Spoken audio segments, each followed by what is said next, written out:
இந்த 6 பேருக்கும் அறுசுவைகளும் கிடைக்கக்கூடிய அந்த அக்ஷய பாத்திரத்தை சூரியன் கொடுக்குறாரு ஃப்ரெண்ட்ஸ். எல்லாருமே புண்ணியாத்மக்களாக இருக்கிறதுனால, கருமாக்களை தொலைச்சதுனால அந்த பாத்திரத்தை அவங்களுக்கு கொடுக்குறாங்க. அப்படி அந்த அக்ஷய பாத்திரத்தை கொடுக்கும்போது கூட அதையும் ஒரு இக்கு வச்சு தான் சூரியன் அவங்கக்கிட்ட அதை கொடுக்குறாரோ தவிர எல்லா புண்ணியாத்மாக்கள் தானே அவங்க வச்சுக்கிட்டோம் அப்படின்னு சொல்லி கொடுக்கல. அதையும் பயன்படுத்துறதுக்குன்னு ஒரு முறையோடு தான் கொடுக்குறாரு. அதாவது சூரியன் காலையில் உதிச்சதுக்கு அப்புறம் தான் அந்த மந்திரத்தை சொல்லி அந்த பாத்திரத்தை தொட்டு வணங்கினா அதிலிருந்து உணவுகள் கிடைக்கும். அதே போல் சூரியன் அஸ்தமனம் ஆகிறதுக்கு முன்னாடியே அந்த பாத்திரத்தை கழுவி கவிழ்த்தரணும் ஃப்ரெண்ட்ஸ். அதுக்கப்புறம் சூரியன் அஸ்தமனம் ஆனதுக்கப்புறம் அதிலிருந்து எதுவுமே வராது. அந்த அக்ஷய பாத்திரம் கிடைச்ச நாள் தான் அக்ஷய கிருதி. நீங்கள் நகை வாங்க முடியலன்னா உப்பு வாங்குங்க, மஞ்சள் வாங்குங்க அப்படின்லாம் சொல்கிறாங்க. உப்பு வாங்கி வைக்கிறதோ, மஞ்சள் வாங்கி வைக்கிறதோ, நகை வாங்கி வைக்கிறதோ அல்ல, அதெல்லாம் ஒரு விஷயமே கிடையாது.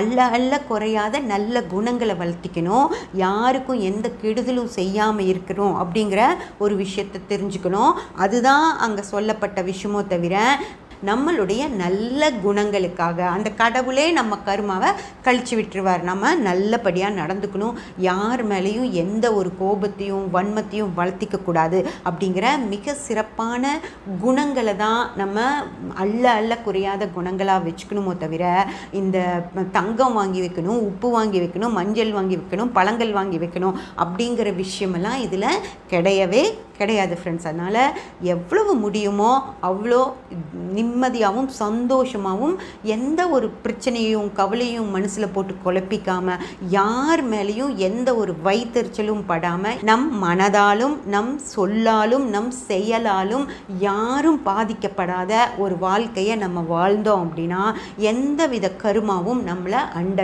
அண்டாது ஃப்ரெண்ட்ஸ். அப்படி நம்ம கருமாவை சேர்த்திக்கிட்டோம் அப்படின்னா அதுக்கப்புறம் வாழ்நாள் முழுக்க கஷ்டப்பட்டுட்டே தான் இருக்கணுமோ தவிர நிம்மதியாகவோ சந்தோஷமாக இருந்துட முடியாது. அதனால் இந்த தங்கம் வாங்கிறது, வெள்ளி வாங்கிறது அப்படிங்கிற விஷயத்துக்கெல்லாம் அக்ஷய கிருதி அன்னைக்கு போகாதீங்க.